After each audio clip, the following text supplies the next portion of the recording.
We made it, episode 5 of Mini Chats of Ludwig. Welcome back. Why Ludwig going on top of the world? Well, number one, it's because I'm above ground, right? Woke up today. It's another win for me. Number two, this sweater, this beautiful blue sweater, I bought this a couple of months back, and I wanted to wear it today because, you know what, you guys are worth it. But I needed a background to go with it, and searching through Zoom, I found the universe. So the universe is going to go with my sweater today. Moving on, creating a method book. It can be a lonely task, but also a very rewarding task once you know what you're doing, but especially if you have people that you can work with, that you can bounce ideas off and write music with. So in today's talk, I'm going to speak about outsourcing material for composers to follow. So let me share my doc with you.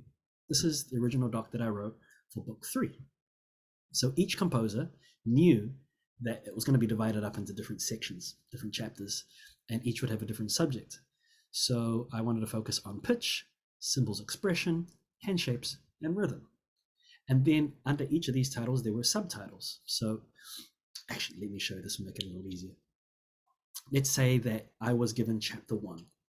Everything that was written in black, these are ideas that had already been introduced in previous books. So it's up for use. New ideas that had to be in the book are in green. So this person writing chapter 1 knew that, okay, my note range is from C to G in the right hand. Got it. Can't exceed that. Left hand, I have one note that I'm introducing and it's bass C. So already this person knows what they can use and what they can't. Now, when I originally sent this doc off, when I received compositions, some parameters had still been breached. So we had to come up with another category, the do nots category.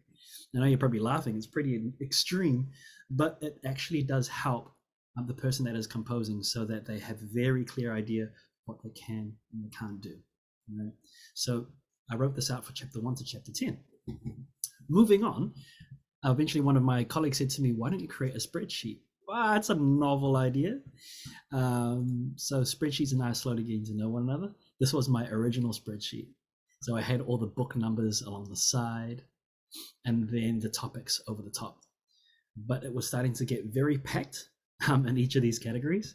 And so I'm going to show you book 8. Look at this. All right. So I went the extra mile and anything that you can use has been marked with an X. And this makes it so much easier so you don't have to keep iterating what has already been done. So everything that's an X, you can use. So these are all the rhythms that you can use. These are the triads that you can use, right? You get the point.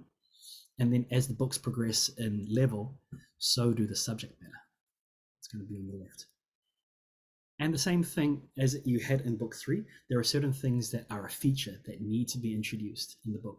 And so basically the idea was if a new subject has been introduced, we just write the word feature, all right?